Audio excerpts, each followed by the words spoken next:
네, 여러분 안녕하십니까? 우리 합격의 법학원 PSAT 자료 해석 오늘 강의를 맡은 강사 강호균입니다.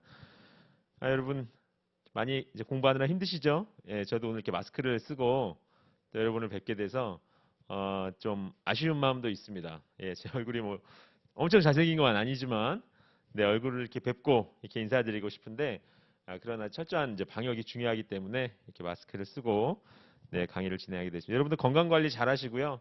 네, 합격하는 그날까지 네, 뭐그 이후에도 항상 좀 건강하시기를 바라고요. 빨리 예, 이렇게 좀 이런 일들이 끝났으면 좋겠습니다. 네, 오늘은 자료에서 그 네 번째 시간이고요. 지난 시간에 이어서 주요 단어의 쓰임과 활용 이제 세 번째 이야기로 넘어가고 있습니다. 여러분 이제 뭐 책을 또 보신 분들은 알겠지만 우리 이 교재에서 가장 많은 부분을 많은 분량을 할애하고 있는 게 이제 주요 단어의 쓰임과 활용입니다. 그만큼 제가 첫 시간에도 늘 강조를 드렸지만 이 자료 해석이 절대로 수학이 아닙니다. 그냥 숫자로 표현된 논리다. 그래서 여러분이 이성적이고 합리적인 사고 체계를 가지고 문제를 해결하는 능력을 판단하는 거지 절대로 뭐 수학적인 지식 개념을 물어보는 것은 아닙니다. 그래서 여러분이 너무 그 수학에 대한 알레르기를 가지실 필요가 없어요. 이런 어휘, 표현 이런 것들이 훨씬 중요하고 여러분들이 그런 것들을 다 문제 없이 해석하고 이해할 수 있다면 여러분 뭐 절반 이상 또는 뭐 그 이상 7, 80%까지도 이 자료 해석을 정복했다고 말해도 과언이 아닙니다. 뭐 계산은 여러분 그냥 연습하시는 거죠. 계속 연습하시면서 하실 수 있는 거죠. 계산이 어려워서 나는 이 시험을 떨어졌다? 저는 그거는 좀 아니라고 봅니다. 네, 지난 시간에 이어 계속 13번부터 오늘 18번까지 소단원을 공부할 건데요. 첫 번째 이제 배율과 비율의 관계, 그렇죠? 우리 일상생활에서 많이 하는 이야기죠. 몇 배? 우리 일상생활에서 배율을 많이 쓰죠. 두 배. 올해 장사가 잘 돼서 작년보다 두 배로 매출이 늘었어. 뭐 이렇게 말할 수 있죠. 그거를 이제 비율로 퍼센트로 나타내면 몇 프로라고 말할 수 있을지 뭐 그런 것들이 우리 시험에 표현으로서 출제가 됩니다. 또 14번은 뭐뭐를 제외하면이라는 표현. 그다음에 15번은 뭐뭐가 높은 순서대로 순서 나열하시오. 그다음에 16번이 많은 출제 빈도가 높고 뭐 어렵진 않지만 여러분이 좀 더 그 좀 생각 사고 좀 더 깊이 있는 사고를 요하는 산술평균과 가중평균 이야기, 평균 이야기죠. 그다음에 17번에 이제 단위 인구당, 그래서 뭐 100명당, 1000명당, 10,000명당 이제 그런 이야기들 나오고요. 그다음에 이제 18번이 가장 큰 순서대로 나열하면, 그다음에 뭐 가장 작은 순서대로 나열하면 하면서 이제 값을 가지고 비교하는 그런 문항이 되겠습니다. 13번 이제 배율과 비율의 관계인데요. 뭐 이제 보기를 보면서 한번 이야기 나눠보시죠. 예, 그 성수기의 1박 요금은 그 어떤 숙박 시설을 제가 가정한 거죠. 여러분 교재에 이제 내용이 잘 나와 있는데 제가 좀 간략하게 조금 여기 표현을 했습니다. 그 어떤 펜션이라고 하죠. 우리 펜션에 여러분 이제 여름에 많이 놀러 가시잖아요. 성수기의 1박 요금은 비수기의 2배다. 그렇죠? 예, 우리가 여름에 한참 휴가철에 이제 휴가 가려면 숙박 없어. 뭐 이런 가격이 당연히 다른 뭐 겨울이나 이런 데 비해서는 비쌀 수밖에 없죠. 그러면 여기서 이제 2배이다라는 표현이 이제 배율을 나타내는 겁니다. 배율을 나타내는 거고요. 그럼 비수기에는 10만 원, 성수기에는 2배다 하면은 뭐 곱하기 2를 해주면 되는 거죠. 어려울 게 없죠. 곱하기 2. 근데 요건 배율이죠, 배율. 배율. 그럼 요걸 비율로 나타내면 어떻게 될까요? 그렇죠. 우리가 첫 시간인가요? 제가 설명드렸었던 것 같은데 이제 기비기라는 걸 설명드렸죠. 기비기. 예. 기억하십니까? 예. 기비기는 기준분해, 그렇죠? 비교 마이너스 기준 이렇게 되는 거죠. 예. 그래서 이 기준이 뭡니까? 주로 대비라든지 뭐뭇에 비해 이런 표현의 앞에 있는 말들을 저희가 그 기준이라고 했습니다. 그래서 성수기는 여기서 보시면 비수기의 2배라고 했지만 비수기에 비해 이렇게 말할 수도 있겠죠. 비수기에 비해. 그래서 좀 비수기 대비 이런 말을 쓸 수 있겠죠. 그래서 이 비수기 자체가 기준이 되는 겁니다. 기준. 그렇죠? 나의 비교 대상. 내가 뭐 키가 크다 했을 때 누구보다 크다. 작다 하려면 기준이 있어야 되는 거 아닙니까? 그래서 이 비수기가 기준이 되고 그 다음에 비교와 기준의 차이. 그래서 내가 비교 대상이 되는 것과 그 기준의 차이. 이게 바로 우리가 변화폭이죠. 변화폭. 예, 변화폭이다. 그렇죠. 그래서 베이스 기준에 근거해서 이 분모분의 변화폭을 분자로 해가지고 계산하는 것이 비율. 그래서 곱하기 100 해주면은 이제 퍼센트로 나와주는 거죠. 예, 그래서 여기 아래에 기준에 10만 원 넣고 비교가 20만 원 빼기 10만 원 하니까 10분의 11이 되고 곱하기 100 하면 100가 2배 성장했지만 우리가 비율로 나타내면은 100% 성장이다 이렇게 말할 수 있는 거죠. 근데 일상생활에서 우리가 그냥 습관적으로 2배다 그러면은 200% 성장했다 이렇게 말을 하기가 쉽잖아요. 그래서 우리가 시험에서 그런 부분이 출제되고 여러분이 실수를 할 수 있다는 겁니다. 이 시험은 모두 다 알고 실수 안 하는 데서 나오지 않습니다. 그렇죠? 잘 모른다거나 아니면 아는데 자꾸 실수하는 부분에서 시험이 나오게 돼 있거든요. 그래서 2배는 100%다. 요거 머릿속에 넣으시고 항상 배율을 비율로 바꿀 때는 습관적으로 하지 마시고 뭐 이미 이렇게 이 계산이 머릿속에 습관이 있다. 그럼 좋은 거죠. 그런데 우리가 이 지금 제 강의를 들으시는 분들은 처음 이 PSAT 시험을 처음 시작하는 분들이기 때문에 이런 습관이 안 돼 있는 분들이 많습니다. 그래서 비율을 배율로 배율을 비율로 나오면은 잠깐 멈춰서 한 번 더 생각해 보자. 그렇게 생각하시면 좋을 것 같아요. 그래서 제가 좀 표를 정리해 놨고 지금 교재에도 나와 있는데요. 자주 등장하는 배율과 비율이라고 해가지고 100%는 2배다. 예, 그렇죠. 그다음에 200%는 3배다. 그래서 어떻게 하시면 됩니까? 그냥 요 100%에 100% 나왔을 때 요 앞에 1에다가 그냥 1 더하기 1 하는 것이 배율이다. 이렇게 생각하시면 좋을 것 같아요.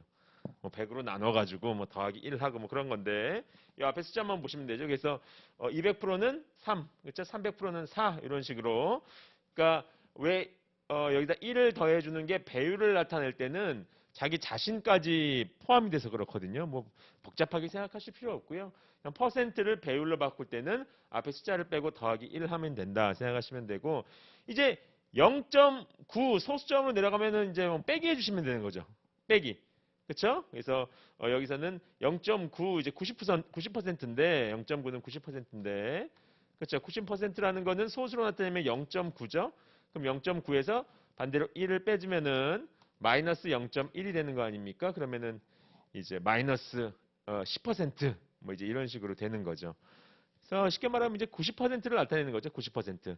마이너스 10%에서 이렇게 여러분이 뭐 간단하게 이 표를 암기하실 필요까지는 없지만 암기하실 필요까지는 없지만 한번 참고하시면 되고 배율이 0이 됐다. 0배가 됐다 그러면 이제 마이너스 100%에서 다 없어졌다고 보시면 되는 거죠.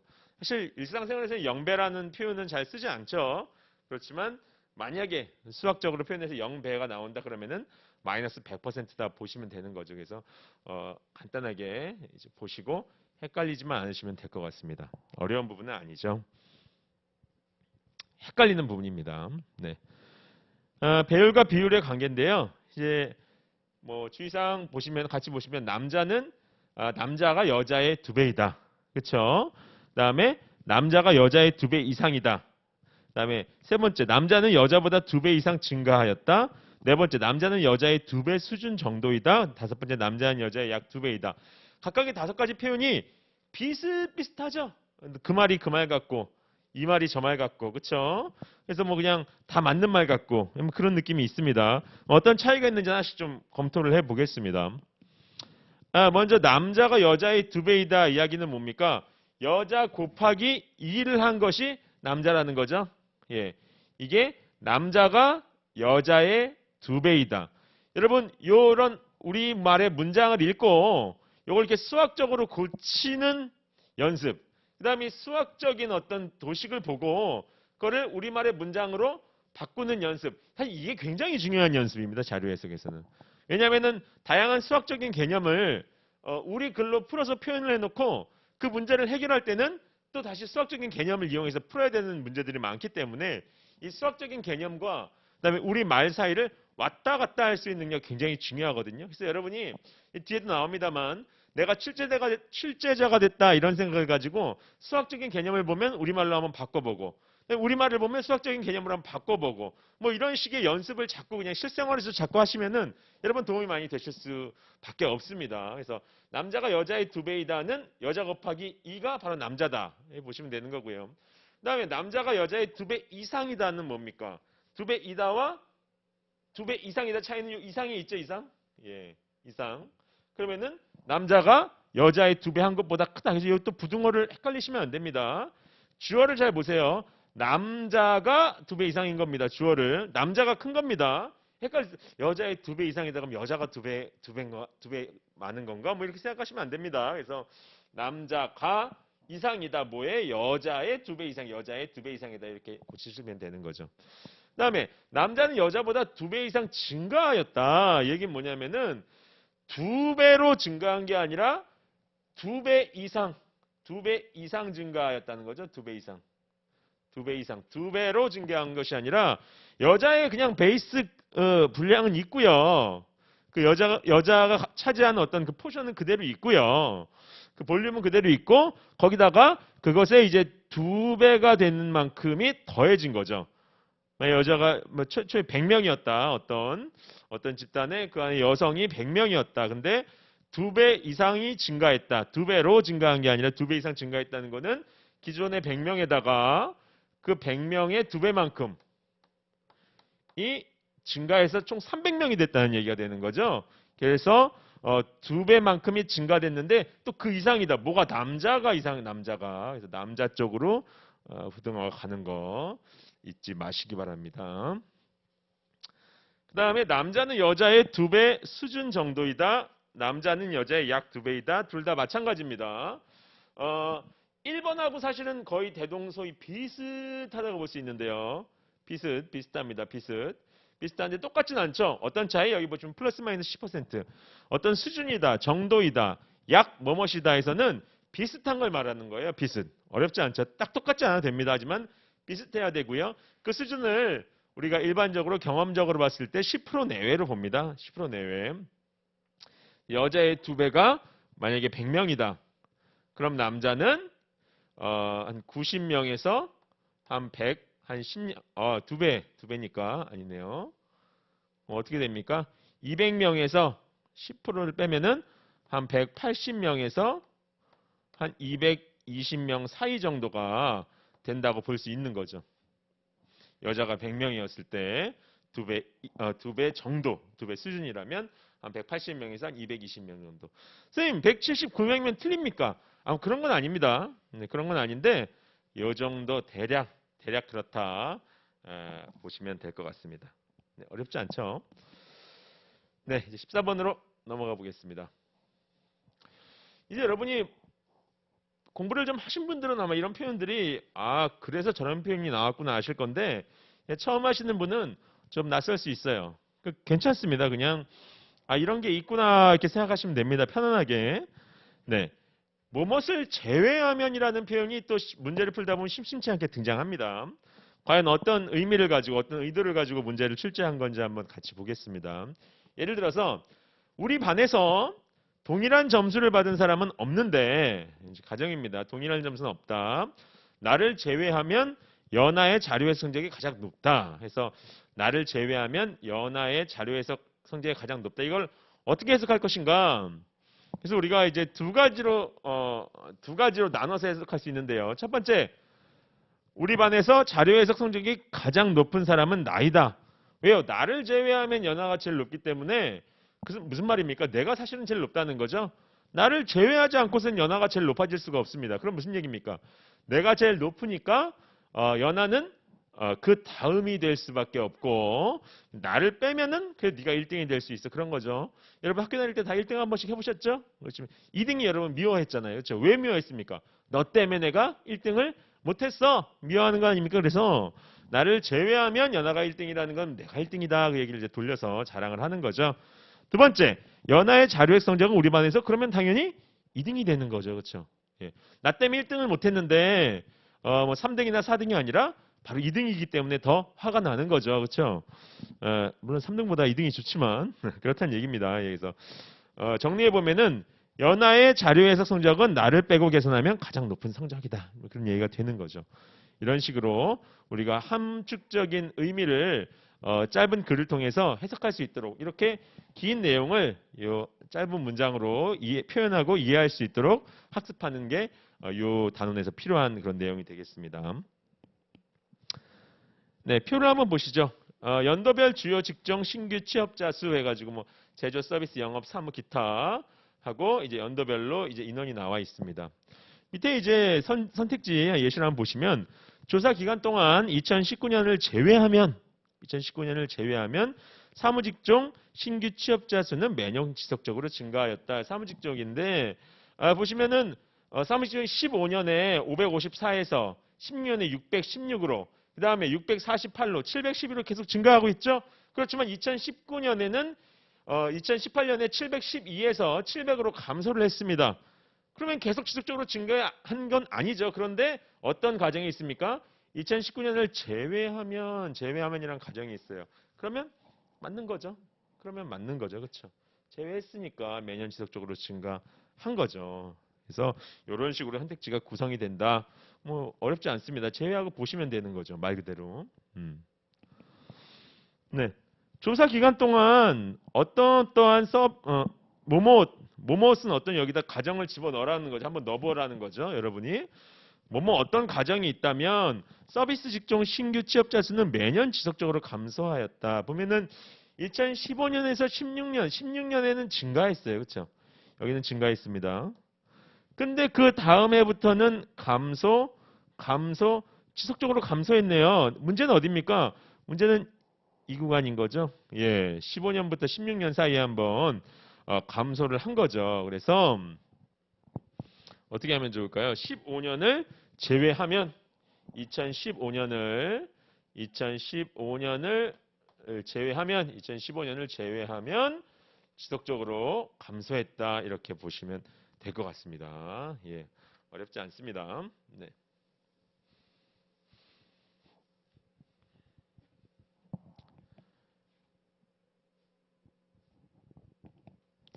네. 자, 또 다른 보기를 한번 보겠습니다. 2016년부터 19년까지 신규 취업자가 지속적으로 감소한 직종은 서비스 직종뿐이다라고 이제 말을 하고 있는데요. 보시면은 2016년에 보시면은 지속적으로 감소 있습니다. 그렇죠? 16년부터 보시는 거 이런 거 조심하셔야 돼요. 그냥 아무 생각 없이 보시면은 15년부터 쭉 보니까 한번 증가했는데 이러시면 안 됩니다. 분명히 이 선택지에 16년부터라고 나와 있기 때문에 그렇죠? 잘 보시고 15년은 손으로 가리시고 그렇죠? 16년부터 봤을 때 지속적으로 감소하고 있는 거 맞죠? 맞습니다. 그런데 문제는 뭡니까? 서비스 중 뿐이다는 뭡니까? 오직 그것뿐이다. 오직 너뿐이다. 이런 말 믿으면 안 되죠. 네, 뿐이다. 그렇습니까? 그럼 다른 것도 한번 검토를 해봐야 되죠. 제조업 보니까 증가했네. 아니 하나만 증가해도 이제 하나만 예외가 나와도 소용없는 거죠. 영업도 여기서 증가했네. 근데 기타 보니까 마이너스 감소했네요. 그렇죠? 서비스뿐만 아니라 기타도 있었네요. 선생님 기타도 포함되는 겁니까? 여기 항목에 들어가 있으면 포함 당연히 되는 거죠. 그렇죠? 없는데 내가 기타를 만들면 안 되겠죠. 그렇죠? 내 항목에 들어가 있으니까 기타도 있기 때문에 서비스직 뿐인 것은 아니다. 이제 그렇게 보시면 될 것 같습니다. 어렵지 않죠? 네. 자, 그 다음에 15번째입니다. 뭐뭐가 높은 순서대로 나열하면 이제 이런 선택지도 많이 출제가 되고 있습니다. 사례를 보시면서 같이 한번 보시죠. 표는 1에서 5반 학생의 과목별 평균 성적이다 해서 1, 2, 3, 4 반에 과목별로 평균 성적이 쭉 나와 있습니다. 선택지가 이런 식으로 구성되는 겁니다. 순서대로 줄 세우기. 수학 과목 평균 성적이 낮은 순서대로 나열하면 5, 2, 4, 1, 3반이다. 그렇죠? 5, 2, 4, 1, 3반이다. 뭐 찾아가시면 되는 거죠. 그래서 뭐 우리가 큰 거부터 선택하는 게 더 쉽잖아요. 그러지 않습니까? 상식적으로 해서 좀 거꾸로 보면은 뒤에서부터 보시는 게 편할 것 같아요. 그래서 3반이 제일 큰가 보니까 숫자 5개 중에 3반이 제일 크죠. 이게 1위죠. 1위. 그렇죠? 네. 제가 정리를 해놨네요. 그렇죠? 3반이 제일 크고 그 다음에 보니까 두 번째가 1반 보니까 75.5로 역시 두 번째. 그 다음에 4반이 72.4로 그 다음에 2반이 70.2 5반이 마지막으로 68.8에서 뒤에서부터 봤을 때 3, 1, 4, 2, 5 3, 1, 4, 2, 5 맞는 거죠. 맞는 거죠. 이렇게 옆에 간단하게 메모를 하시면서 읽으시면 뭐 문제를 풀이하시면 되는 거죠. 어렵지 않습니다. 간단하게 메모하시면서 머릿속으로 하시려고 하면 헷갈려요. 헷갈리기 때문에 필요한 부분에 동그라미를 치시고 옆에 간략하게 메모를 한번 해보시는 것도 좋습니다. 자, 두 번째, 항목의 순서 동일성 판단하기. 과목별 점수가 높은 반을 순서대로 나열하면 동일한 순위 결과인 과목은 존재하지 않는다. 그러니까 반별로 잘 읽으셔야 됩니다. 과목별 점수가 높은 반을 순서대로 나열하라는 거죠. 어떻게 하면 됩니까? 국어 과목에서 어떤 반이 가장 높은지, 뭐 2반이 가장 높으면 2반이 1등, 뭐 4반은 2등, 뭐 이런 식으로 나열하라는 거죠. 네. 그래서 이거를 다 하나씩 보기는 너무 어려우니까 일단 가장 큰 값들만 한번 표시를 해보는 거죠. 우리가 시간을 절약하기 위해서.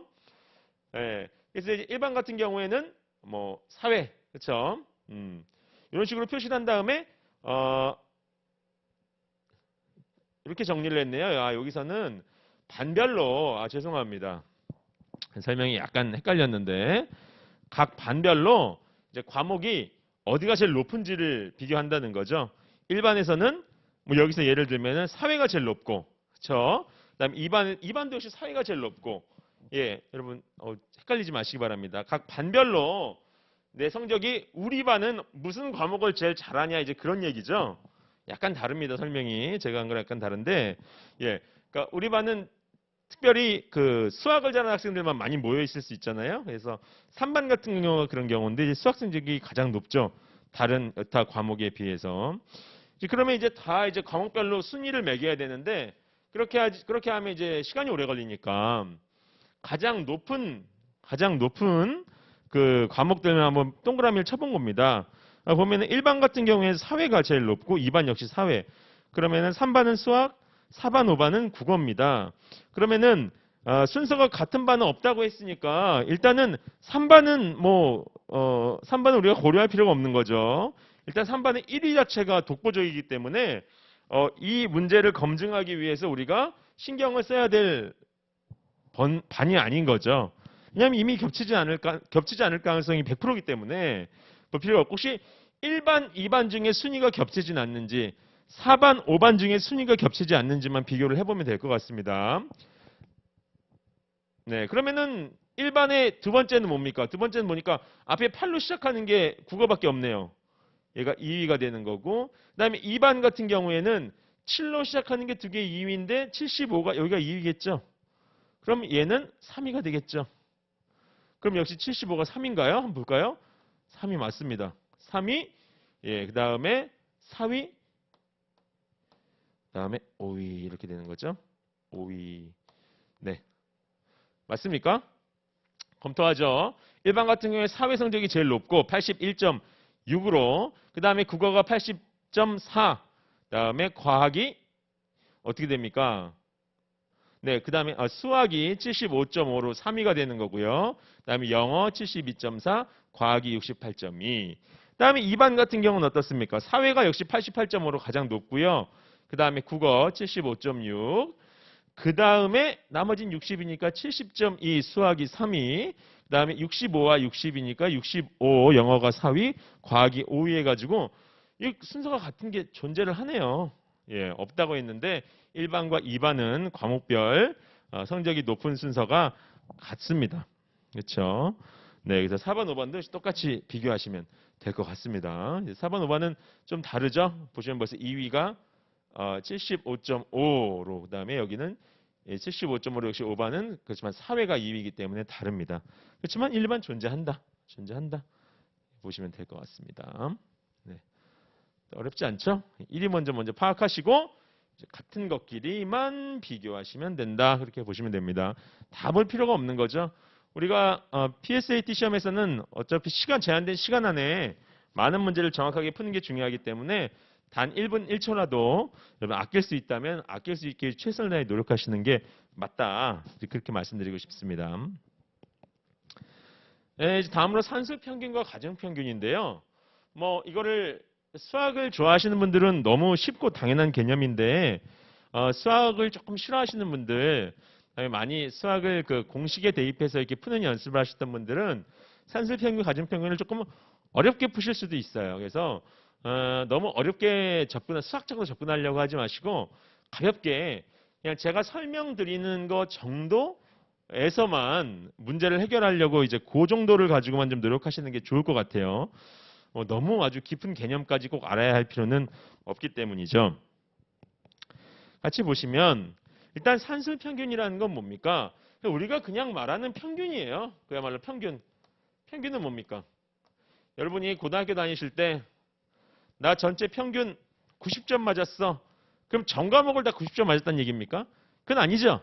그렇죠? 그럼 뭡니까? 어떤 과목은 뭐 80점 맞은 과목도 있겠죠. 근데 어떤 과목은 100점 맞은 과목도 있다는 거죠. 모든 과목이 90점 이하입니다.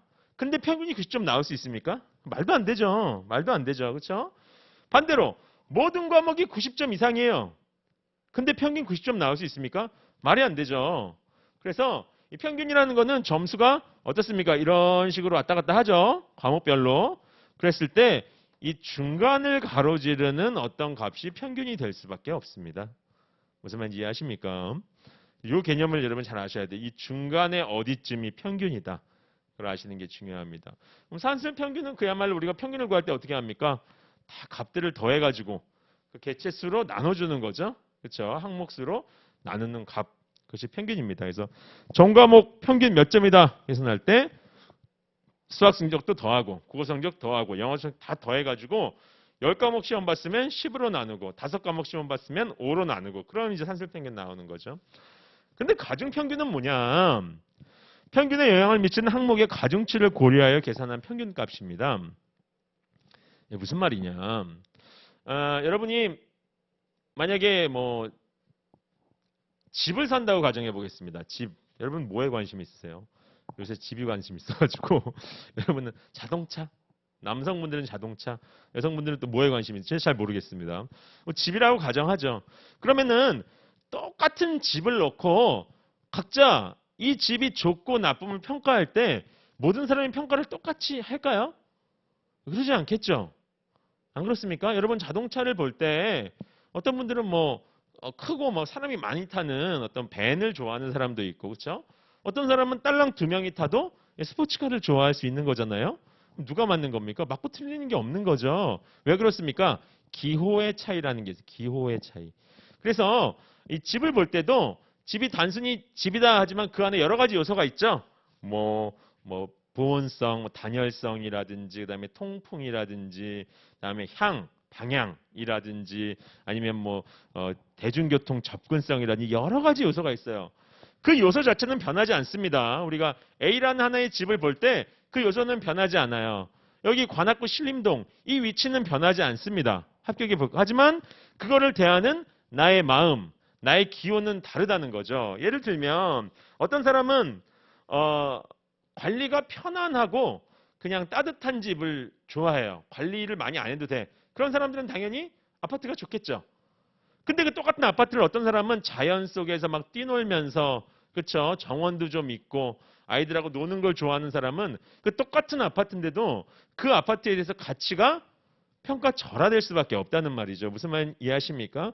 그러면은 여기 보시면 평균에 영향을 미치는 항목 제가 방금 말씀드린 것처럼 무슨 접근의 편의성, 그다음에 단열성, 무슨 그런 거 관리의 편리성 이런 것들의 가중치, 그러니까 어떤 게 더 중요하다고 내 마음의 가치를 매겨서 평균을 잡는다는 거죠. 그렇기 때문에 집을 평가하는 요소들은 다 그 집에 대한 평가는 다 달라질 수밖에 없다. 이제 그런 것이 가중평균이 개념적으로 생각하시면 됩니다.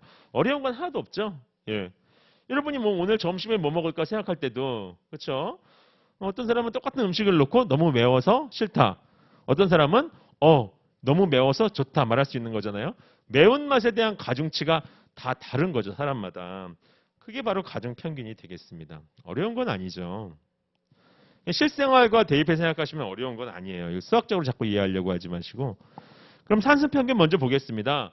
과목별로 획득한 점수 국어, 영어, 수학 있는데 아까 말씀드린 것처럼 다 더해가지고 어려울 거 하나도 없죠. 항목이 몇 개입니까? 하나, 둘, 세 개니까 3으로 나눠져요. 그러면은 252 나누기 3에서 84점이 그냥 평균이 되는 거죠. 이거는 무슨 평균? 산술평균. 산술평균. 쉽죠? 쉽죠? 그런데 산술평균을 이렇게 구하는 방법도 있고 조금 더 쉽게 편하게 구하는 방법 중에 하나가 가평균 계산법이라는 게 있습니다. 가평균 계산법.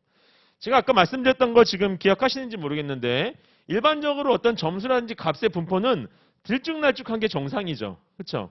모든 과목을 다 80점 맞았다? 특이한 사람이죠. 그렇죠? 공산주의입니까 무슨? 아니죠. 어떤 과목은 60점 맞을 수도 있고 어떤 과목은 90점 맞을 수도 있고 다른 거죠. 항상 평균은 이 중간에 어디쯤에서 형성될 수밖에 없다는 거죠. 네. 아까 말씀드렸잖아요.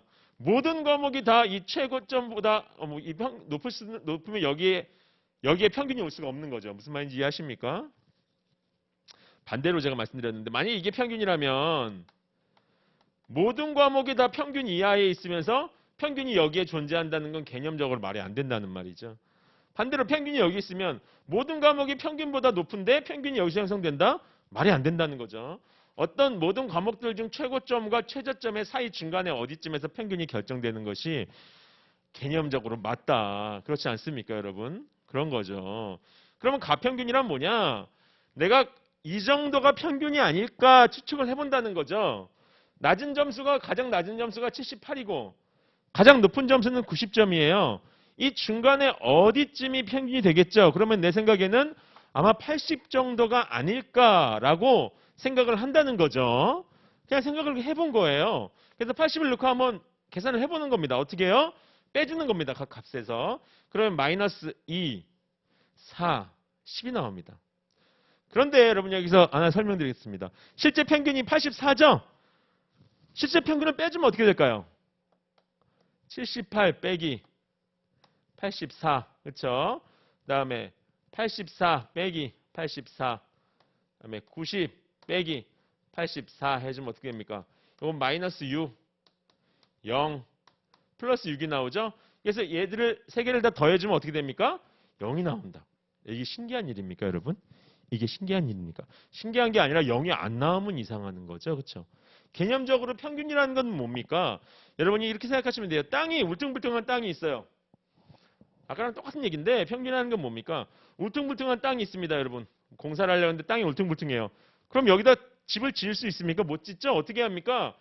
평탄하게 만들어야 돼. 평탄하게. 평탄하게 만들려면 어떻게 합니까? 여기 있는 땅을 조금 부셔가지고 부족한 데다 메우고 남으면 또 여기다도 좀 메우고 부셔가지고 여기다도 메우고 부셔가지고 여기다 메우고 이런 식으로 하다 보면 땅이 평탄해지는 거죠. 그럼 이 땅의 양은 변하지 않았잖아요. 이 땅의 이 흙의 양은 전체 양은 변했습니까? 안 변했죠. 어떻게 된 겁니까? 평평해졌을 뿐이죠. 그러면 튀어나온 부분과 들어간 부분이 같았을 때만 평평해지는 거 아니겠습니까? 무슨 말인지 이해하십니까? 만약에 여기를 우리가 어떤 수평점으로 잡았어. 근데 다 넣고 나니까 땅이 이만큼 남았어요. 흙이 남았어. 남았어요. 그럼 어떻게 됩니까? 다시 얘를 부셔서 집어넣다 보면은 평균점이 올라가겠죠. 이해하십니까? 이해하십니까? 그래서 각 항목의 값들에서 평균점을 빼준 그 차이, 평균으로부터의 거리를 다 더해주면 0이 되는 게 그게 수학적으로 맞는 얘기, 상식적으로도 맞는 얘기입니다. 그렇죠? 이상할 게 없죠. 그런데 여기는 왜 안 맞았어요? 왜 안 맞고 세결될 때 왜 12가 나왔어요? 진짜 평균이 아니니까 그렇죠. 아까 제가 말씀드린 것처럼 땅이 울퉁불퉁할 때 평평하게 작업을 했는데 아직도 덜 까인 곳이 있었다는 거죠. 12만큼. 그럼 이 12를 어떻게 해야 돼? 다시 잘게 부숴서 여기다 집어 넣어줘야 되죠? 이해하십니까? 어떻게 다시 잘게 부숴서 항목이 3개니까 구멍이 3개가 있었다고 치죠. 그럼 다시 3개로 나눠서 각각 4개씩 넣어줘야 된다는 거죠. 네. 그래서 넣어줘 봤더니 84가 되더라. 네. 그래서 여러분 중에는 근데 이런 방법을 알려드리면 그런 분들이 있어요. 선생님 더 복잡한데요? 그냥 앞에 방식대로 풀게요. 앞에 방식이 단순하니까. 그렇지 않은 경우가 더 많다는 거죠. 예. 숫자가 더 복잡해질 수도 있고, 그다음에 가평균으로 계산했을 때 그냥 바로바로 답이 그냥 눈에 보이게 나와버리는 경우도 많기 때문에 여러분 자꾸 가평균 계산법을 연습하셔야 됩니다. 여러분 자꾸 이런 이야기를 설명해 드리면 고집 부리시는 분들이 있어요. 아, 난 내 방법이 좋은데 원래 하던 게 이게 편한데 그러시면 발전이 없습니다. 그러시면 공부하실 필요가 없어요. 이미 다 여러분 방법대로 하실 거면은 그렇잖아요. 제가 뭐 여러분 혼내는 게 아니고 오해하지 마십시오. 예, 여러분 조금이라도 발전이 있으려면 새로운 방법을 접했을 때 연습을 해보셔야죠. 연습을. 가평균. 근데 이런 분들이 있어요. 난 도대체 가평균 어디를 해야 될지 모르겠습니다. 지금 80을 해야 되는지 81을 해야 되는지 상관없습니다. 사실 상관없어요. 왜냐하면 결국은 값을 가지고 하는 거니. 근데 모르겠다. 그러면은 가장 낮은 점이나 중간 점이나 높은 점이나 아무거나 선택하세요. 아무거나 선택하셔도 됩니다. 선택하시고 나면은 여기선 제가 예로 가장 낮은 점을 선택해서 해봤는데 18이 남았고요. 그래서 18을 3개로 잘게 부숴서 각각에 집어넣어 주니까 84만큼이 나왔다. 이제 보시면 되죠. 가평 계산법 두 번째입니다. 어렵지 않죠? 그래서 이렇게 일반적으로 계산하는 방법과 가평균으로 계산하는 방법을 여러분 둘 다 아시고 문제 유형의 어떤 문제 숫자의 어떤 형태를 보시고 상황에 맞는 거를 맞춰서 하시면 될 것 같습니다. 그런데 둘 다 정확하게 아셔야 되고 기왕이면 가평균 계산법을 자꾸 연습을 하셔가지고 몸에 익히시라 제가 이제 그렇게 말씀드릴 수 있습니다. 이제 가중평균입니다. 이런 표가 하나 있죠. 성별 합격자 현황이라고 해가지고 남성은 지원자가 400명인데 그중에 240명이 합격해서 60% 합격률을 자랑합니다. 여성은 총 100명 중에 70명 지원자는 적었는데 합격자 비율은 더 높았어. 70%입니다. 그렇죠? 자, 그렇다면 전체의 합격률은 얼마일까요? 그러면 여러분 중에 가끔 한쪽은 60이고 한쪽은 70이야? 그러면 두 개 더해서 반 나눠줘서 65구나 라고 생각하시는 분도 있을 수 있어요. 라고. 그런데 실제는 그렇지가 않죠. 실제로 풀어보면은 전체 인원이 지원자가 500명입니다. 그렇죠. 400% 500명이고 전체 합격자는 310명이죠. 그럼 62%가 됐다는 거예요. 왜 그럴까? 이상하다. 내가 아는 지식으로는 각각의 값들을 더해서 그렇죠? 항목수로 나누면은 전체 평균이 나와야 되는 게 맞는데 왜 그럴까? 그건 이런 거랑 똑같은 거죠. 제가 아주 짠 소금물을 하나 준비했어요. 아주 짠 소금물. 아주 짠. 그래서 짜서 못 먹겠어요. 그럼 어떻게 하면 될까요? 물을 타야겠죠? 물을 타야겠죠. 얼만큼 타야 될까요? 여러분이 타고 싶은 만큼 타는 거죠. 많이 타면 많이 탈수록 덜 짜겠죠. 근데 물을 한 방울 똑 떨어뜨렸어. 그리고 마셨어요. 여전히 짜. 화를 내요. 야, 내가 물을 넣었는데 왜 이렇게 짜냐? 당연히 그럼 왜요? 물을 조금 넣었잖아요. 60%와 70%를 섞어서 정확히 65%가 된다는 거는 어떤 가정력이 숨어 있는 겁니까? 똑같은 숫자의 A와 똑같은 숫자의 B, 똑같은 숫자의 남성과 똑같은 숫자의 여성을 합쳤을 때 그 전체가 정확하게 중간값 65가 나온다는 거지. 지금 인원이 다른데 이 다른 둘을 합쳐가지고 정확히 중간이 65%가 나오길 바란다는 것 자체가 이상한 거죠. 이건 아까 제가 말씀드린 것처럼 엄청나게 짠 소금물에다가 물을 한 방울 떨어뜨리고 이거 왜 안 싱거워졌어라고 화내는 거랑 똑같은 얘기라는 거죠. 무슨 말인지 이해하십니까? 아까 제가 말했던 가중평균의 개념인 거예요. 가중평균의 지금 남성이 인원이 이렇게 많은데 지금 여기 남성과 여성을 똑같이 1대1로 비교를 한다? 비교 자체가 약간 문제가 있는 거죠. 제가 지금 뭐 성차별을 하는 게 아닙니다. 오해하지 마십시오. 이 숫자를 지금 말씀드리는 겁니다. 그래서 여러분이 뭐 수학적으로 이렇게 이해를 하셔도 좋고요. 이렇게 약간 기하학적으로 이렇게 그림으로 해서 이해하시는 게 상당히 좋습니다. 여기 이 그림 여러분 이해하십니까? 여기 어떤 저울이 있다고 했습니다. 어떤 저울이 있는데 이 저울은 평상시에는 정확하게 가운데를 화살표가 가리킨다고 하겠습니다. 그렇죠? 근데 이 저울의 특징은 한쪽이 무거워지면 마치 시소처럼 이 화살표가 그쪽으로 기울어지는 저울인 거예요. 그렇죠? 이쪽이 무거우면 화살표가 이쪽으로 기울어지고 이쪽이 무거우면 화살표가 이쪽으로 기울어지고 일반적으로는 원래 이런 저울 같은 경우에는 요 자체 이 접시가 기울어지죠? 접시가 기울어지는데 요 저울은 좀 특이해요. 어떤 저울이냐면은 무거운 쪽으로 이제 기울어지는 그런 저울이다. 이렇게 보시면 돼요. 자, 그러면은 이쪽이 4배고 이쪽이 1, 그러니까 1대 4의 비율로 이 무게가 배분이 됐다면 기울어질 때 얼만큼 기울어지겠습니까? 반대로 4대 1만큼 기울어지겠죠? 이해 가십니까? 3대 1이라고 생각하시면 안 돼요. 또 이쪽이 4배고 1배이기 때문에 이쪽은 4대 1의 비율로 기울어진다. 그러면 여기가 60이고 70일 때 이 사이는 몇입니까? 좀 10%의 차이가 있죠? 그럼 4대 2로 나누려면 어떻게 됩니까? 이쪽에 8, 이쪽에 2만큼. 그러니까 60으로부터는 2만큼 커지고 70으로부터는 8만큼 적어지는 62%가 바로 우리가 원하는 가중평균의 수치가 된다는 거죠. 수학적으로도 계산으로도 입증이 됩니다. 그래서 여러분이 앞으로는 두 가지 방법을 다 아셔야 되는데 이 저울 같은 그림을 이용해서 어떻게 풀면 되는지를 한번 생각해 보시는 게 좋습니다. 자꾸 이런 연습을 하셔야 돼요. 딱 보는 순간 4대 1 그러면 4대 1, 4대 1이면 1대 4로 해가지고 이쪽으로 기울어지는구나. 많은 쪽으로 기울어지게 돼 있습니다. 많은 쪽으로. 무슨 말인지 이해하십니까? 무슨 말 이해하십니까? 예를 들어서 우리나라의 평균값과 어떤 중국의 평균값을 합해서 뭐 동아시아 한중일의 어떤 수치의 평균값을 다 합했을 때는 전체 평균은 중국의 평균에 가까워질 수밖에 없다는 거죠. 제가 정치적인 이야기를 하는 게 아닙니다. 또 오해하지 마십시오.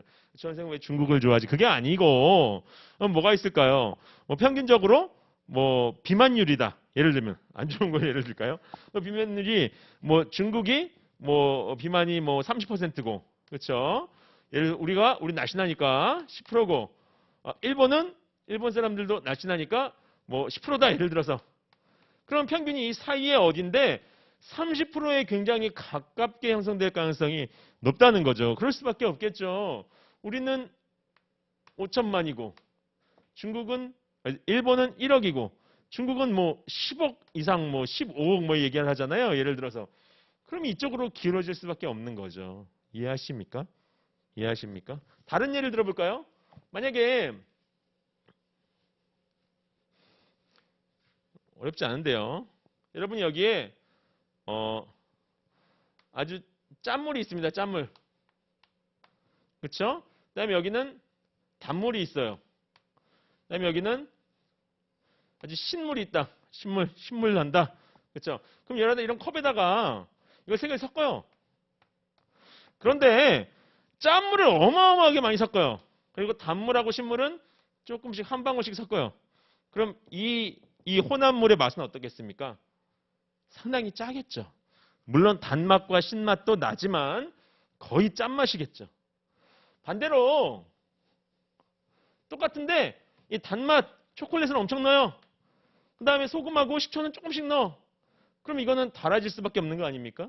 이게 가중평균의 개념입니다. 많은 쪽으로 수량이 많은 쪽으로 평균값이 기울어지는 것. 그렇다고 완벽하게 짜냐? 그건 아니죠. 단맛과 신맛이 섞여 있는데 상당히 적게 섞여 있는 그런 맛이 된다 생각하시면 되고 이 무게중심의 어떤 그림으로 여러분이 이해하시면 어렵지 않게 이해하실 수 있다. 그렇게 보시면 될 것 같습니다. 네, 이제 17번째인데요. 이제 인구 100명당 꼭 100명일 필요는 없죠.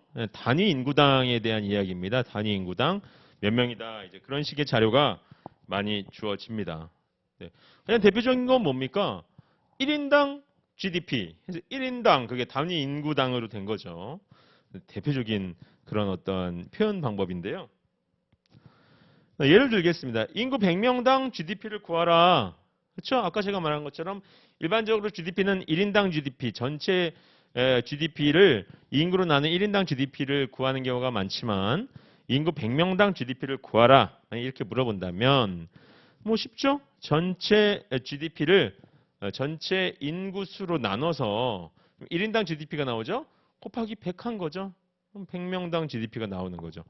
예, 어떻게 보면 평균의 개념이죠. 1인당 그만큼 그 100명의 구성원 한 명 한 명이 그만큼의 생산을 한다는 건 아니죠. 1인당 GDP도 마찬가지죠. 1인당 GDP가 뭐 우리가 뭐 몇만 불이다. 모든 사람이 똑같은 그 금액을 생산하는 것은 아닙니다. 개념적인 이야기죠. 개념적인 이야기죠. 자, 표를 한번 같이 보시겠습니다. A에서 이국의 주요 암 질병 사망자 수인데요. 슬픈 이야기죠. A, B, C, D, E 하고 뭐 여러 가지 암이 나오고 합계와 여긴 총 인구까지 제시된 표를 제가 갖고 왔습니다. 단위 인구는 이제 1000명 당이죠. 당. 1000명 당. 1000명 당. 1000명 당. 네. 1번. 대장암에 따른 사망자 수가 가장 많은 국가는 땡땡국이고 폐암에 따른 사망자가 가장 많은 국가는 땡땡국이다. 그래서 이제 대장암과 우리가 폐암을 비교하는 건데요. 먼저 폐암부터 보겠습니다. 폐암이 간단하니까요. 폐암을 보시면은 어떻습니까? 가장 이 1000명당 폐암 발생자가 가장 많은 국가가 C국이에요. C국 150. 그렇죠? 그런데 전체 인구도 어디가 제일 많다? 총 인구도 C국이 제일 많아요. 그러면은 1000명당이든 뭐 아마 여기서는 그냥 전체 인원을 말하는 거죠. 폐암에 따른 사망자 수가 이 1000명당이 아니고요. 1000명당이 아니고 전체 인구에서 그 폐암의 사망자 수가 가장 많은 나라가 어디냐 물어본 거거든요. 그럼 구하려면은 C국 같은 게 어떻게 하면 됩니까? 폐암의 사망자 수가 150명이니까 이건 1000명당이죠. 1000명당. 그러면은 총 인구가 어떻게 구성이 된 겁니까? 지금 총 인구가 뭐 200 뭐 이렇게라고 하죠. 20만이라고 하죠. 어떤 C 지역의 인구가. 근데 그 중에서 1000명당 150명이니까 요거를 1000으로 나눴을 때 200개의 묶음이 나오는 거죠. 200개의 묶음. 각 묶음당 150명씩 있다는 얘기거든요. 이해 가십니까? 예. 1000개에서 1000명당 150명이 출연했다면 이렇게 많은 비율로 출연하진 않지만 그냥 숫자입니다. 근데 만약에 20만이라면은 20만 안에는 1000이라는 묶음이 200개가 들어가 있잖아요. 그럼 각 묶음당 150명씩 있다는 거죠. 그러니까 전체 인구가 많을수록 전체 폐암에 걸린 사람 숫자는 많아질 수밖에 없는 거죠. 제가 늘 예를 들지만 중국하고 우리나라를 비교했을 때 예를 들어서 부자의 인구가 어디가 많으냐? 중국이 많죠. 그러나 부자의 비율은 우리가 많을 수도 있는 거죠. 무슨 말인지 이해하십니까? 뭐 옛날에 올림픽에 나가면 왜 이렇게 중국 이런 나라는 금메달 많이 땁니까? 사람이 워낙 많으니까요. 그렇죠? 사람이 많지만 어차피 올림픽에 출전하는 선수는 한 명인 거잖아요. 그러니까 15억 분의 1명하고 우리 5천만 중에 한 명하고 1대1로 붙었는데 우리가 대단한 거죠, 사실은. 우리가 대단한 거죠.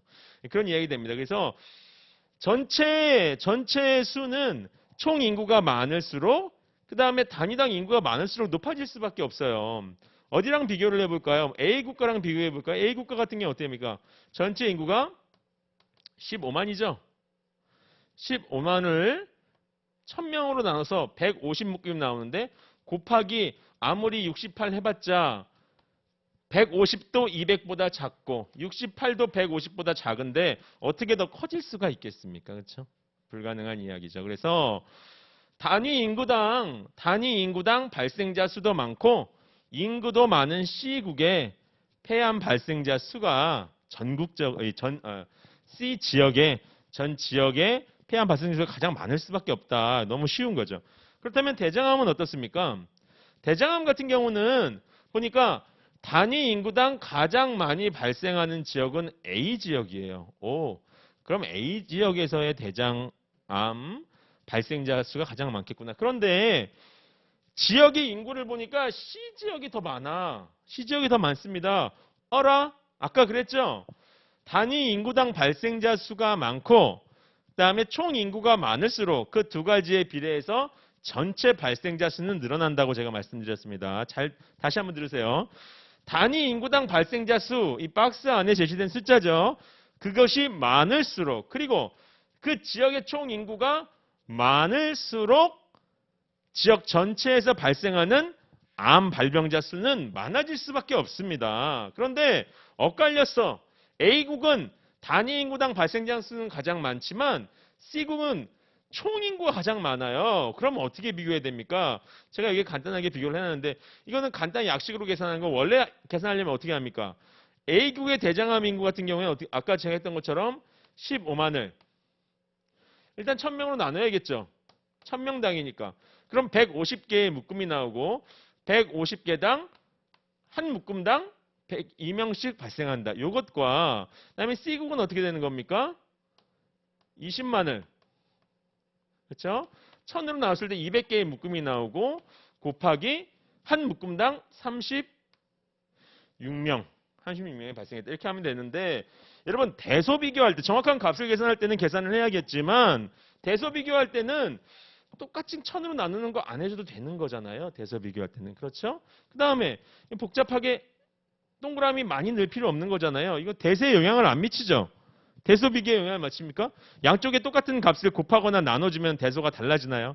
한쪽은 100이고 한쪽은 10인데 둘 다 똑같이 10으로 나눈다고 해서 그 100이 10보다 더 작아질 수가 있나요? 말이 안 되는 이야기죠. 그래서 필요 없는 건 빼고 15, 20, 100이 36만 가지고 계산하면 되는데 전 더 간략하게 하려고 1.5로 놓고 이거를 2로 놓고 공을 5개 지운 거죠. 공을 5개 지우고 계산했습니다. 그래서 102 곱하기 1.5, 36 곱하기 1을 했을 때 뭐 이건 아무리 봐도 곱하기 2를 해봤자 아무리 봐도 70인데 1.5를 곱하든 곱하지 않든 102보다 커질 수는 없다는 거죠. 그래서 이쪽이 월등하게 크다는 거. 실제 값은 중요한 게 아니고요. 대소만 비교해서 월등하게 크다는 걸 알 수 있기 때문에 A국이다 이렇게 말할 수 있는 거죠. 그렇죠? 그래서 폐암에 따른 사망자 수가 가장 많은 국가는 C였고 맞죠? 그다음에 대장암은 A 이렇게 보시면 되겠습니다. 어렵지 않죠? 예. 헷갈리시면 안 됩니다. 뭐 이걸 나눠주신다거나 거꾸로 하시면 안 돼요.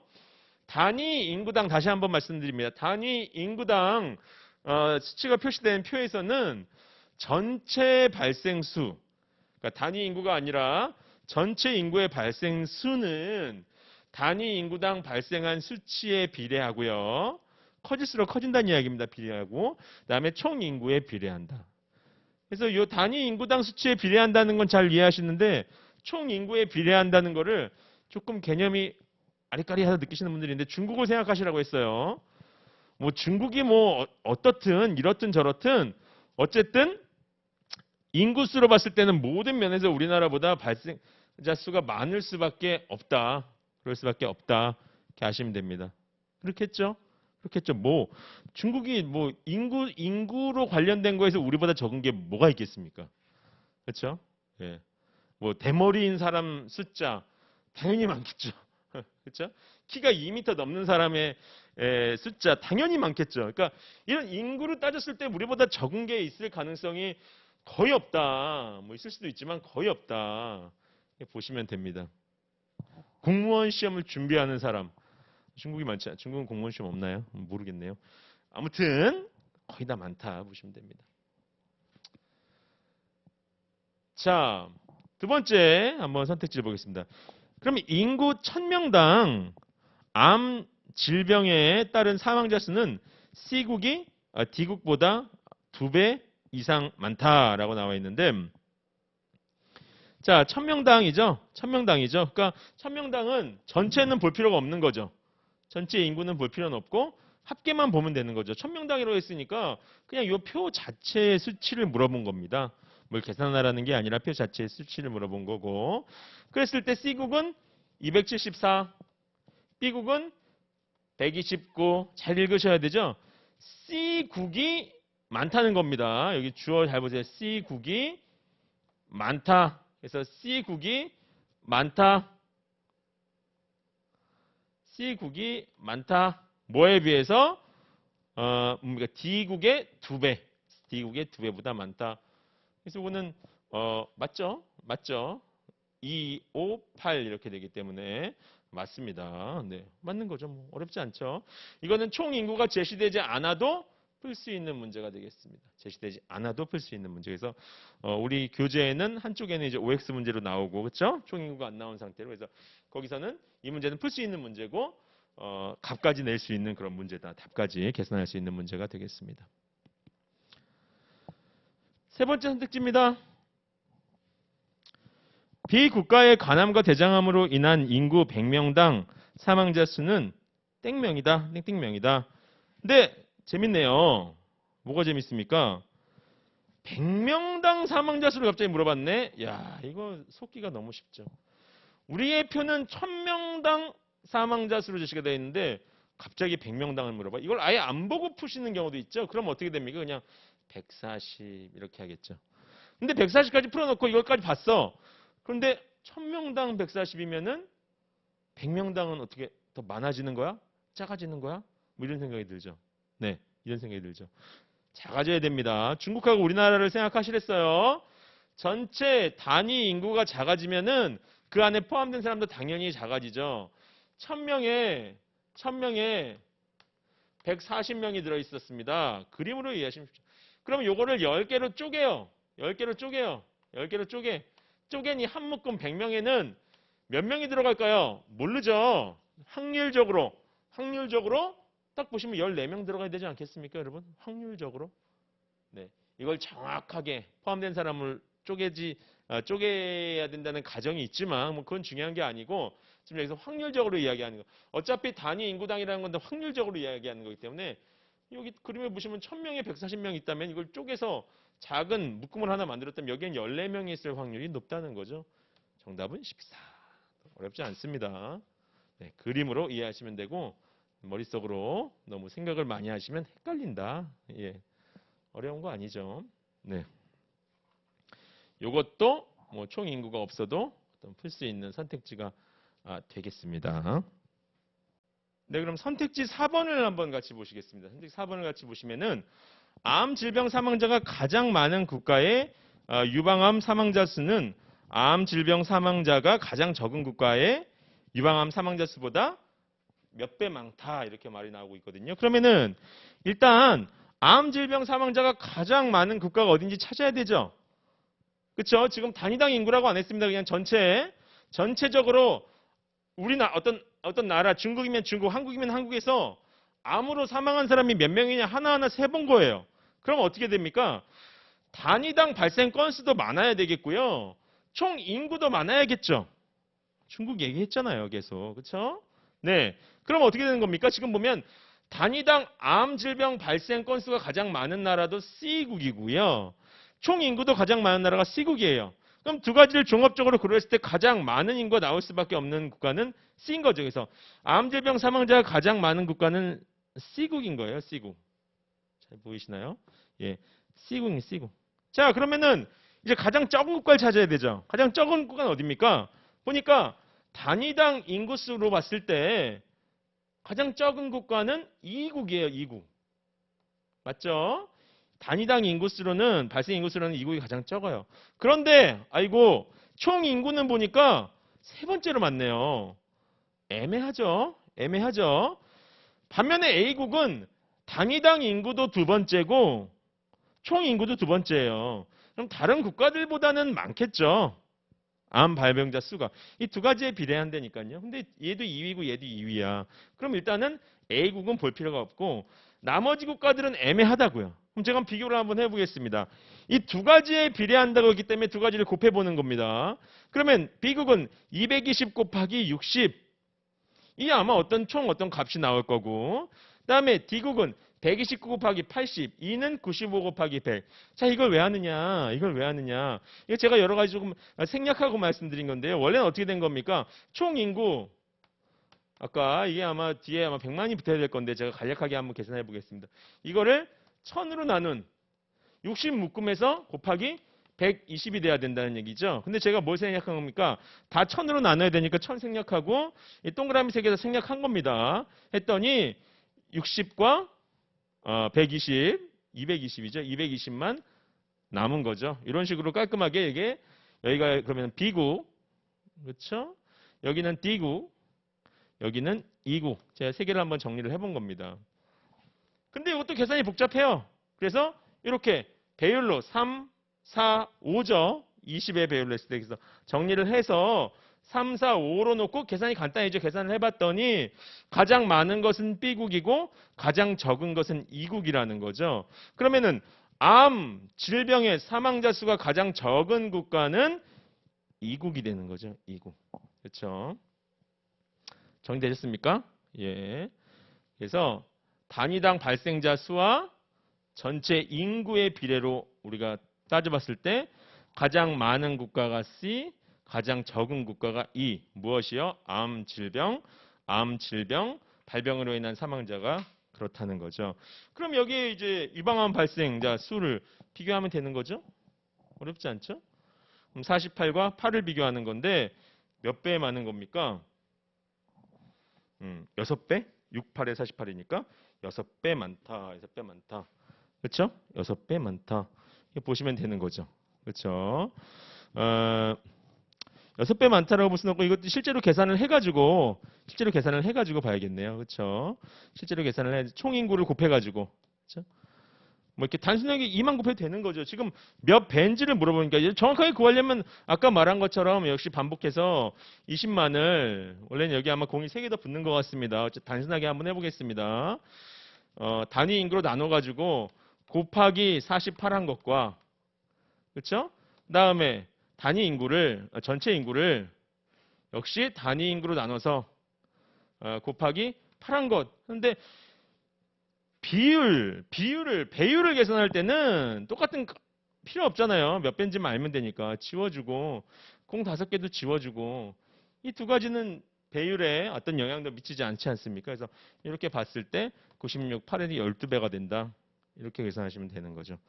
어렵지 않습니다. 어렵지 않습니다. 그래서 다시 한번 정리합니다. 단위 인구로 나왔을 때 단위 인구를 잘 물어보지 않겠죠. 왜요? 너무 쉬우니까. 단위 인구로 나왔는데 전체 인구당 숫자를 물어볼 가능성이 높죠. 그럼 전체 인구를 계산할 때는 단위 인구당 발생자 수에 비례하고 그러면서 동시에 총 인구에 비례한다 해서 계산할 때는 항상 전체 인구를 단위 인구로 나눠주면은 단위 인구의 묶음이 나오죠. 그 묶음당 단위 인구당 발생 숫자를 곱해준다 이렇게 보시면 돼요. 네. 좀 말로만 들으면 헷갈리실 수 있는데 여러분이 다시 한번 차근차근 숫자를 한번 대입해서 풀어보시면 어렵지 않게 이해하실 수 있을 것 같습니다. 다음입니다. 18번째. 가장 큰 순서대로 가장 작은 순서대로 나열하면 이런 문제가 좀 어렵지 않죠. 어렵지는 않은데 좀 귀찮은 문제죠. 귀찮은 문제. 또 실수하기 쉽고 해서 이런 문제 나오면 일단 조금 천천히 풀어보시는 연습을 하시라 말씀드리겠습니다. 실업률이 가장 높은 상위 5개 국가를 순서대로 나열하면 B, G, H, E, A국 순이다. 그러니까 B가 가장 높고 그 다음에 A가 5위다 이런 문제인 거죠. 자 그러면 이제 동그라미를 치는 거죠. 어떻게 해요? B, 그 다음에 G, H, 그렇죠? E, A 동그라미 치고 그 다음에 순서대로 맞는지 봐야 되는데 그 전에 한 가지 뭘 하셔야 될까요? 가장 낮은 국가가 지금 A 국가라고 했죠? 그래서 A가 가장 낮은지 일단 보는 거죠. 보니까 12, 14, 11, 15 가장 낮네요. 그 다음에 뭘 해야 될까요? 나머지 동그라미를 치지 않은 국가들의 실업률 중에서 혹시 A를 능가하는 것은 없는지를 봐야 되죠? 8.5, 5.4, 3.8, 8.8 없네요. 왜 이걸 먼저 볼까요? 하나하나 따져보기 전에 그냥 한눈에 체크할 수 있는 걸 미리 체크하는 걸 통해 가지고 시간을 줄일 수 있는 가능성을 만드는 거죠. 딱 봤는데 혹시 C가 12예요. 그럼 이거는 이 5개의 순서를 따져볼 필요도 있다 없다? 없는 거죠. 벌써 A는 5위가 아니라는 뜻이에요. 최소한 6위보다 밑일 수밖에 없는 거죠. 여기 12가 하나 딱 나왔는데 그렇죠? 그러면은 굳이 따져보지 않고도 한눈에 풀 수 있는 문제가 되는 거죠. 근데 보니까 없어요. 얘네가 1위부터 5위까지를 차지하고 있구나 우리가 알 수가 있고 네 그렇게 했을 때 이제 따져보는 거죠. B가 1위야? 15 제일 크네. 그 다음에 두 번째는 14겠죠. 그렇죠. G 그 다음에는 12, 11, 10 맞구나. 이렇게 여러분이 따져보시면 되는 겁니다. 어렵지 않죠? 네. 자, 두 번째 선지입니다. 실업률과 취업률이 높은 국가별 순서는 서로 동일했다. 자, 요거는 이제 다 순서를 한번 이제 매겨보라는 거죠. 예, 순서를 매겨보라는 건데, 무조건 그냥 순서를 1, 2, 3, 4 매기지 마시고, 한번 한눈에 쓱 보는 거죠. 여러분 항상 문제를 접근하실 때, 나무부터 접근하지 마시고요. 숲을 먼저 보고, 나무를 접근하는 연습을 자꾸 하셔야 돼요. 왜요? 이 문제는 여러 번 말씀드리지만 우리가 PSAT 자료 해석 문제가 여러분의 산수 능력을 물어보려고 하는 거 아니에요. 어떤 숫자가 크냐 작으냐를 따지는 능력을 물어보려고 하는 게 절대로 아닙니다. 수를 이용해서 표나 그래프를 만들 수 있는 합리적인 사고를 지니고 있냐를 물어보는 거기 때문에 하나하나 꼼꼼한, 물론 꼼꼼하고 성실한 태도도 보려고 할 수 있지만 그거보다는 이 전체 어떤 흐름과 체계를 파악하는 능력이 굉장히 중요하다고 할 수 있어요. 그래서 일단 이 순서대로 나열하려면, 그쵸? A가 실업률에서 B보다 만약에 작다면 취업률에서도 반드시 작아야 한다는 거죠. 이 순서가 바뀌면, 하나라도 대소관계가 바뀌면은 순서는 같을 수가 없다는 겁니다. 그래서 보시면 A와 B 보시면 B가 커요. 실업률에서. 취업률에서도 커요. 오케이. 그 다음에 B와 C를 한번 비교해 보면은 C가 실업률이 작아요. 근데 취업률도 작네. 근데 C와 D를 비교했더니 D가 실업률이 적은데 취업률은 많아요. 엇갈렸네? 엇갈린 순간 전체 순서는 당연히 달라질 수밖에 없다. 하나만 달라도 당연히 달라지는 게 정상이다 해서 X가 되는 거죠. 여기다 다 순서 매겨서 이게 1위고 이게 1위고 1위고 2위고 막 해가지고 다 쓰시고 하려면 시간이 오래 걸리는 겁니다. 하나만 예외적인 케이스를 찾으시라. 그럼 빠릅니다. 세 번째입니다. 실업률 하위 4개 국가와 취업률 상위 4개 국가에 모두 속하는 국가는 총 몇 개이다? 그래서 이제 4개를 골라내라는 건데요. 일단은 어느 게 1위냐 물어보지 않았습니다. 상위 4개, 하위 4개를 고르라고 했으니까 실업률을 봤을 때 일단 두 자리 숫자가 상위 아니겠습니까? 그렇죠? 두 자리 숫자가 상위겠죠. 그래서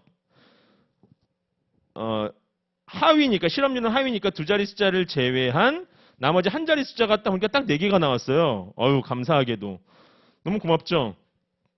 어느 게 제일 낮은지 찾아야 된다 안 찾아야 된다 찾을 필요 없습니다. 이 문제에서는. 왜요? 그냥 하위 4개 국가라고 했기 때문에 이 4개 1의 자리 숫자로 구성된 4개만 그냥 픽하시면 되는 거죠. 나머지 10의 자리는 이거보다 높을 거 아닙니까? 그럼 이게 하위 4개면 어느 게 제일 꼴찌다 따지실 필요 없어요. 그 다음에 취업률은 상위 4개입니다. 상위 4개면은 숫자를 보니까 다 두 자리 이상인데 4로 시작하는 숫자가 있고 3으로 시작하는 숫자가 있어요. 그러면 4로 시작하는 숫자만 동그라미를 한번 쳐보는 거죠. 쳐봤더니 4개 감사하게 또 4개네. 어느 게 1위다 찾을 필요 있다 없다? 절대 없다는 거죠. 그런데 이렇게 하고 보니까 몇 개쯤 겹칠까 하면 겹치는 게 없어요. 없구나. 빵이구나. 그래서 0개. 정답은 0개. 이런 식으로 여러분이 정확한 순위를 물어보는 문제가 아니라면 여러분도 정확한 순위를 매기지 않으셔도 됩니다. 한눈에 보기에 큰 숫자 4개를 뽑아낼 수 있다면 그렇게 하시는 게 맞다고 보시면 되죠. 예를 들어서 5개였어. 여기에 예를 들어서 42가 있었다. 5개였다. 이렇게 예를 들어서. 그럼 어떻게 하면 됩니까? 이 중에 제일 작은 것만 탈락시키시면 되는 거죠. 예. 제일 작은 것만 탈락. 한눈에 볼 수 있게끔 그렇게 하시면 되는 거죠. 이런 문제에서 꼭 1위부터 4위까지 순위를 매기실 필요 없다. 이렇게 생각하시면 좋을 것 같습니다. 네. 그래서 오늘 자료 해석 4번째 시간은 여기까지 진행할 거고요. 오늘 좀 내용 다시 한번 또 복습하시면서 또 필요한 어떤 수리적인 개념들은 직접 계산을 해보시면서 복습하시고 또 다시 동영상을 시청하시면서 부족한 부분을 또 채워가시면 좋을 것 같습니다. 다음 시간에 뵙겠습니다. 감사합니다.